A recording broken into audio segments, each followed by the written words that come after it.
Hi, this is Bob Tsigonis, and this is the story of how I came to follow Jesus. I was born and raised in New York State in a close, loving family with two sisters. As a Catholic, I had knowledge of God and great respect for the Bible. But for various reasons, I was unsure of my beliefs and had fears and insecurities that caused me to avoid conversations about faith. Yet God kept drawing me towards Him. During high school, I had academic friends that I studied with, but no close social friends. I was somewhat of a loner. I found peace by a lumber pile behind our garage, where I often sat or paced back and forth alone for hours. I came to realize that it was peaceful because God met me there. I loved to go there and commune with Him. Many life shaping times occurred there by that lumber pile alone with God. After high school and a 5 year engineering program at Dartmouth College in New Hampshire, I was invited to Alaska for a whitewater canoe trip. As we paddled from the Glen Highway to Cordova, I fell in love with this magnificent state, and Alaska has been my home ever since. I was blessed with great jobs. I had lots of hunting, fishing, kayaking, hiking, exploring, and gold mining adventures, and a few girlfriends. Even though my life was good and under control, times of fulfillment were fleeting. I kept God at arm's length, never letting Him get too close. Because I was not focused on God and His kingdom, I made many poor decisions that were hurtful to others and to me. The feelings I used to have at the lumber pile eluded me. Years went by, and although life appeared good on the outside, I was empty on the inside. God allowed me to continue searching fruitlessly, knowing that I would come up empty and eventually return to Him. Whenever I turned towards Him and spoke with Him, I felt peace. Whenever I turned away, only emptiness. In 1981, I flew to Houston for a business meeting and Christmas with my family. On the flight south, I made up my mind that I would not return to Alaska the way I was when I left. One by one, all my family members had made personal commitments to follow Jesus. Only my dad and I remained. And the other family members were praying for us. As always, I had many questions, but my family answered them all and assured me that if God wanted me to give up anything, I would not miss it. On December 31st, 1981, as the clock approached midnight, the hound of heaven closed in on me. As he drew me towards himself, I sensed that if I pushed him away again, he would be deeply hurt and I would suffer great loss. I found a quiet, private place, and as I went to my knees, my eyes filled with tears of joy while I surrendered everything to Jesus Christ. I confessed my sins and apologized for letting Him down so many times before. I acknowledged Him as the Son of God, Creator of the universe, Messiah, who gave His life in my place because He loves me. I gave everything to Him and committed to follow Him wherever He leads me and do whatever He wants me to do.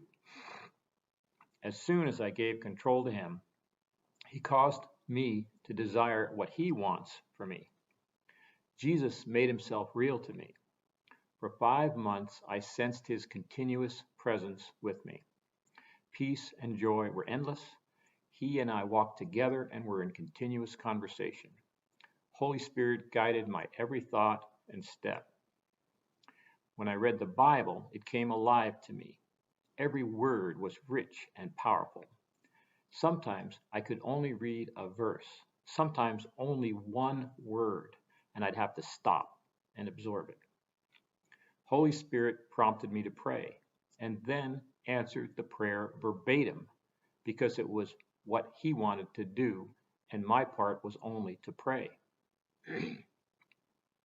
He filled me with all the fruit of the Spirit: love, joy, peace, patience, kindness, goodness, gentleness, faithfulness, and self-control. I loved everyone with the love of God. Nothing and no one could upset me. It happened on a Sunday night early in 1982. I had switched to a different church and was there at every service, Sunday morning, Sunday evening, and Wednesday evening.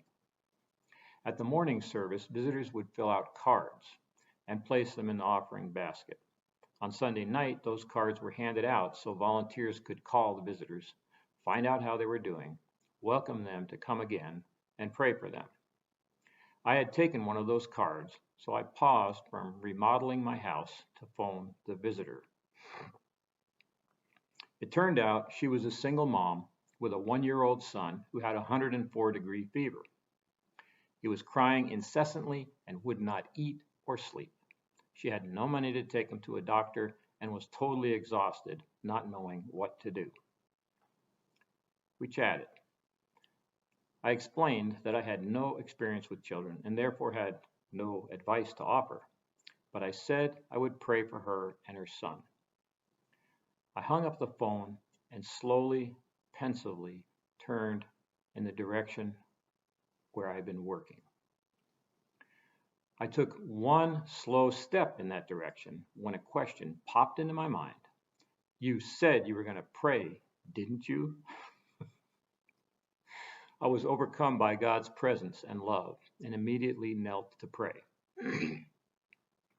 Our pastor had been teaching that it's okay to pray general prayers of blessing, but when you have specific knowledge, you should pray specifically. So I prayed that the fever would break, the boy would calm down, he'd eat and go to sleep so this mom could get some rest. I paused. No other prayers came to mind. So I got up and went back to work on the house. As I worked, I could not get this situation off my mind. I felt compelled to call her back, but I had nothing more to say. I held off for an hour. The compulsion only got stronger. I held off for another hour and then couldn't handle it any longer. I dialed her number. As soon as she heard my voice, she excitedly interrupted me and said, "Right after you called the first time, my son's fever broke. He calmed down and said he was hungry. I fed him and now he's asleep." Overwhelmed again by God's presence, I crumpled to my knees with tears in my eyes, thanking him for building my faith by such a powerful demonstration of his love. After 5 months of experiences like this, God introduced me to Jean Wilbur, the woman who would become my wife. Since meeting Jesus, the focus of my life has been to share the grace, truth, and love of Jesus Christ with everyone I meet. Frankly, I'm not very good at it, but I am determined, and most importantly, I am not ashamed of the gospel of Christ.